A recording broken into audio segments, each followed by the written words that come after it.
Hi friends, welcome to our channel. ఈరోజు ఈ వీడియోలో మనం గుమ్మడికాయతో ఆగ్రా పేటా స్వీట్ని ప్రిపేర్ చేద్దాము. అది ఎలా ప్రిపేర్ చేసుకోవాలి అన్నది నేను ఈ వీడియోలో షేర్ చేస్తాను. అలాగే నా ఛానల్ని కనుక మీరు ఫస్ట్ టైం చూస్తున్నట్లయితే సబ్స్క్రైబ్ చేసుకోండి. నా వీడియోని సబ్స్క్రైబ్ చేసుకున్న తర్వాత పక్కన వచ్చే బెల్ ఐకాన్ని కూడా క్లిక్ చేయండి. అప్పుడే నేను చేసిన ప్రతి వీడియో నోటిఫికేషన్ మీకు వచ్చి నా వీడియోలన్నీ మీరు మిస్ కాకుండా ఉండొచ్చు అన్నమాట. ఇప్పుడు మనం ఈ ఆగ్రా పీటాను ఎలా ప్రిపేర్ చేయాలి అన్నది చూద్దాము. ఇది ప్రిపేర్ చేసుకోవడానికి ముందుగా బూడిద గుమ్మడికాయ తీసుకుని శుభ్రంగా క్లీన్ చేసుకోవాలి. క్లీన్ చేసుకున్న తర్వాత ఆ బూడిద గుమ్మడికాయను మనం ముక్కల్లాగా కట్ చేసుకుని లోపల గింజలు పార్ట్ తీసేయాలి. అలాగే పైన ఉన్న తొక్క కూడా శుభ్రంగా చెక్కేసుకోవాలన్నమాట. పైన మనకి ఎక్కడా కూడా గ్రీన్ పార్ట్ అనేది లేకుండా చక్కగా క్లీన్గా చెక్కేసుకుని లోపల గింజలు పార్ట్ అంతా కూడా చక్కగా తీసేసుకోవాలన్నమాట. ఈ విధంగా ఇప్పుడు వాటిని మనకి కావలసిన సైజులో ముక్కల్లాగా కట్ చేసుకోవాలి. ఈ ముక్కలు కొంచెం మనం పెద్దగానే కట్ చేసుకోవాలి. ఎందుకు అంటే మనం పాకంలో వేసి తీసేటప్పటికి అవి చిన్నగా అయిపోతాయి కాబట్టి మనకి ముక్కలు కొంచెం పెద్దగా కట్ చేసుకుంటే స్వీట్ బాగుంటుందన్నమాట చూడడానికి. ఈ విధంగా అన్నీ కట్ చేసుకున్నాం కదా ముక్కలు. ఇప్పుడు ఒక సూది కానీ లేదంటే టూత్పిక్ కానీ లేదంటే ఫోర్క్ కానీ తీసుకుని ఈ ముక్కలకి అక్కడక్కడ హోల్స్ లాగా చేసుకోవాలన్నమాట. నేనైతే సూదితో హోల్స్ చేసుకుంటున్నాను. ఇలా మనకి అన్ని వైపులా ముక్కల్ని హోల్స్ లాగా ఒక 5-6 హోల్స్ పెట్టుకున్నామంటే రెండు వైపులాను చక్కగా సరిపోతుంది అనమాట. ఈ విధంగా అన్ని ముక్కలకి కూడా మనం హోల్స్ చేసేసుకుందాము. మనం ఇలా అక్కడక్కడ ముక్కలకి హోల్స్ చేసుకోవటం వల్ల పాకం అనేది లోపలికి చక్కగా పీల్చుకుని ముక్కలు చక్కగా ఉంటాయన్నమాట. కాబట్టి మనం ఫోర్కు లేదంటే టూత్పిక్ మనం ఏదైనా తీసుకుని దానికి హోల్స్ చేసుకోవాలన్నమాట. ఇలా అన్ని ముక్కలకి హోల్స్ చేసేసుకుందాము. ఇప్పుడు ఒక బౌల్లోకి ఒక 2 స్పూన్ల సున్నం తీసుకుని దాన్ని వాటర్లో మిక్స్ చేసుకోవాలన్నమాట. ఈ విధంగా ఎక్కడ ఉండలు అనేవి లేకుండా చక్కగా బాగా వాటర్లో మిక్స్ అయిపోయేలాగా మిక్స్ చేసేసుకోవాలి సున్నాన్ని. ఇప్పుడు ఒక ఖాళీ బౌల్ తీసుకుని అందులో మనం కట్ చేసుకుని హోల్స్ చేసి పెట్టుకున్న బూడిద గుమ్మడికాయ ముక్కలు వేసేసుకుని అవి ములిగేలాగా నీళ్లు పోసుకోవాలన్నమాట. ఇలా అవి ములిగే వరకు నీళ్లు పోసుకున్న తర్వాత మనం మిక్స్ చేసి పెట్టి ఉంచుకున్న సున్నం నీళ్ళను కూడా ఆ గుమ్మడికాయ ముక్కల్లో వేసేసుకుని ఒకసారి బాగా మిక్స్ చేసేసుకోవాలి. ఇలా బాగా మిక్స్ చేసుకున్న తర్వాత దాన్ని మూత పెట్టి ఒక 12 గంటల సేపు మనం ఆ ముక్కల్ని అలా వదిలేయాలన్నమాట. 12 గంటల తర్వాత మనం మూత తీసి దాన్ని మనం శుభ్రంగా క్లీన్ చేసుకోవాలి. అవన్నీ కూడా ఆ సున్నం నీళ్ళలోంచి బయటికి తీసేసుకొని వాటర్ పోసుకుంటూ వాటిని శుభ్రంగా క్లీన్ చేసుకోవాలి. మనం రన్నింగ్ వాటర్ కింద పెట్టి క్లీన్ చేసుకోవాలన్నమాట. ట్యాప్ కింద పెట్టేసి ఒక్కొక్క ముక్క శుభ్రంగా మనం క్లీన్ చేసేసుకోవాలి. లేదు అంటే ఇలా మనం పైనుంచి ఒక చిల్లుల గిన్నెలో ముక్కలు పెట్టేసి పైనుంచి చక్కగా వాటర్ అంతా పోసేసుకుని శుభ్రంగా ఒక 4-5 సార్లు బాగా మిక్స్ చేసుకొని కడుక్కోవాలి.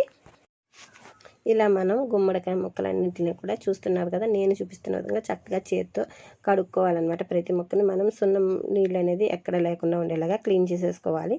ఇప్పుడు వాటిని వాటర్లో తీసి పక్కన పెట్టుకోవాలి. స్టవ్ పైన నీళ్లు పెట్టుకుని మరిగించుకోవాలి.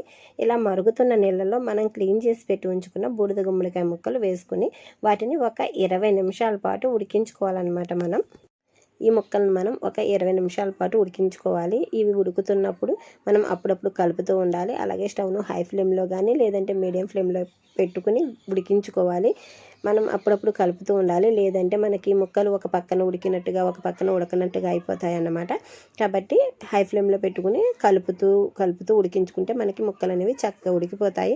చూస్తున్నారు కదా, ఇలా ట్రాన్స్పరెంట్గా అయ్యేలాగా ఉడికించుకోవాలన్నమాట. మనకి ముక్క నేను వీడియోలో చూపించిన విధంగా మనకి ట్రాన్స్పరెంట్గా తెలుస్తుందండి ముక్క ఉడికినట్టు మనకి. అలా ఉడికిన తర్వాత వాటిని ఆ నీళ్ళలోంచి తీసేసుకుని మనకి ఇలా చిల్లుల గిన్నెలో పెట్టేసుకుంటే మనకి ఆ వాటర్ అంతా కిందకి వెళ్ళిపోతుంది అన్నమాట. ఇలా తీసుకొని పక్కన పెట్టుకోవాలి. ఇప్పుడు పాకం పట్టుకోవడం కోసం స్టవ్ పైన గిన్నె పెట్టుకున్నాను. అలాగే 3 కప్పుల పంచదార వేసుకున్నాను నేను. అలాగే అందులో 2.5 కప్పుల నీళ్లు పోసుకుని ఆ పంచదార అంతా కరిగే వరకు మరిగించుకోవాలన్నమాట. ఆ నీళ్ళని మనం గుమ్మడికాయ ముక్కలు ఒక 1/2 కిలో తీసుకుంటే 3/4 కిలో పంచదార తీసుకోవాలన్నమాట. మనకి అప్పుడు స్వీట్నెస్ సరిపోతుంది, బాగుంటుంది. చక్కగా ఇలా పంచదార కరిగే వరకు కలుపుతూ ఉండాలి. అప్పుడే మనకి చక్కగా పంచదార అనేది త్వరగా కరిగిపోతుంది. మనం పంచదార అంతా కరిగిపోయిన తర్వాత మనం క్లీన్ చేసి ఉడికించి పెట్టుకున్నాం కదా గుమ్మడికాయ ముక్కలను, వాటిని ఒకటొకటిగా ఆ పంచదార పాకంలో వేసేసుకోవాలన్నమాట. అన్నీ కూడాను చక్కగా స్టవ్ను తగ్గించుకుని మనం పెట్టుకున్న గుమ్మడికాయ ముక్కలు పంచదార పాకంలో వేసుకుని ఒకసారి బాగా మిక్స్ చేసుకుని ఆ పంచదార అంతా బాగా తీగ పాకం వచ్చేలాగా ఉడికించుకోవాలన్నమాట. స్టవ్ను మీడియం ఫ్లేమ్లో పెట్టుకుని అప్పుడప్పుడు కలుపుతూ మనకి పంచదార అనేది తీగ పాకం వచ్చే వరకు ఉడికించుకోవాలన్నమాట. చూస్తున్నారు కదా, నేను చూపిస్తాను. మనకి చూడండి, చక్కగా ఇలా ఉడికితే మనకి పంచదార పాకం అనేది చక్కగా ముక్కలు పీల్చుకుంటాయి అన్నమాట. ఇలా కలుపుతూ ఉండాలి. మనకి పంచదార అనేది తీగ పాకం రావాలన్నమాట. ఇలా మనం చేత్తో పట్టుకుంటే కొంచెం జిగురుగా అనిపించి కొద్దిగా తీగలాగా వస్తుందన్నమాట. అంతవరకు మనం ఈ పాకం వచ్చే వరకు ఈ ముక్కల్ని చక్కగా ఉడికించుకోవాలి, కలుపుతూ ఉండాలి. లేదు అంటే అడుగున మాడిపోయే ఛాన్స్ ఉంటుంది కాబట్టి చూసుకొని కలుపుతూ ఉండాలన్నమాట. ఇలా ముక్కలు తీగపాకం వచ్చిన తర్వాత స్టవ్ ఆఫ్ చేసుకుని మూత పెట్టి వాటిని 12 అవర్స్ పాటు అలా వదిలేయాలన్నమాట. 12 అవర్స్ తర్వాత మూత తీసి మళ్ళీ మనం ఆ ముక్కల్ని చక్కగా పాకం దగ్గరకు వచ్చే వరకు స్టవ్ పైన పెట్టి ఉడికించుకోవాలన్నమాట. ఈ ఆగ్రా స్వీట్ చేసుకోవటం మనకి ప్రాసెస్ ఎక్కువ పడుతుంది, కానీ చాలా టేస్టీగా ఉంటాయండి ముక్కలు అనేవి. చక్కగా ఇలా పాకం దగ్గరకు వచ్చే వరకు ఉడికించుకోవాలి ఈ ముక్కలు. మనకి పాకం అనేది చక్కగా ముక్కలంతా కూడా పట్టేసుకుని పాకం అంతా పీల్చేసుకుంటాయి. అప్పుడు స్టవ్ ఆఫ్ చేసుకుని వాటిని ఆ పాకంలో నుంచి తీసుకుని విడివిడిగా జల్లెడ రేకుల మీద పెట్టుకోవాలన్నమాట.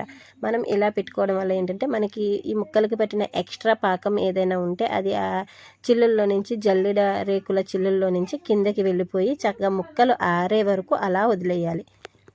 ఆరిన తర్వాత వీటిని డబ్బాలో పెట్టుకుంటే చక్కగా అలాగే ఉంటాయన్నమాట. మనకి ఇవి సేమ్ షాప్లో కొంటే ఎలా అయితే ఉన్నాయో టేస్ట్ అలానే ఉన్నాయండి.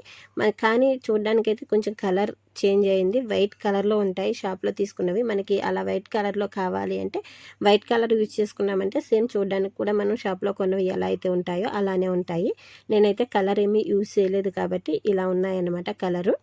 చాలా టేస్ట్ అయితే సూపర్ టేస్టీగా ఉన్నాయి. మీరు కూడా ఈ ఆగ్రా స్వీట్ను మీ ఇంట్లో ట్రై చేయండి. చాలా ఈజీయే చేసుకోవటం, కాదంటే కొంచెం టైం ఎక్కువ తీసుకుంటుంది, కానీ చాలా టేస్టీగా ఉంటాయి. మీ ఇంట్లో కూడా ట్రై చేసి టేస్ట్ చేయండి. టేస్ట్ చేసిన తర్వాత టేస్ట్ ఎలా ఉంది అన్నది నాకైతే కామెంట్ చేయండి. ఇటువంటి మరెన్నో simple and easy and tasty recipes కోసం నా ఛానల్ని చెక్ చేయండి. నా ఛానల్ని సబ్స్క్రైబ్ చేసుకోండి, ఫాలో అవ్వండి.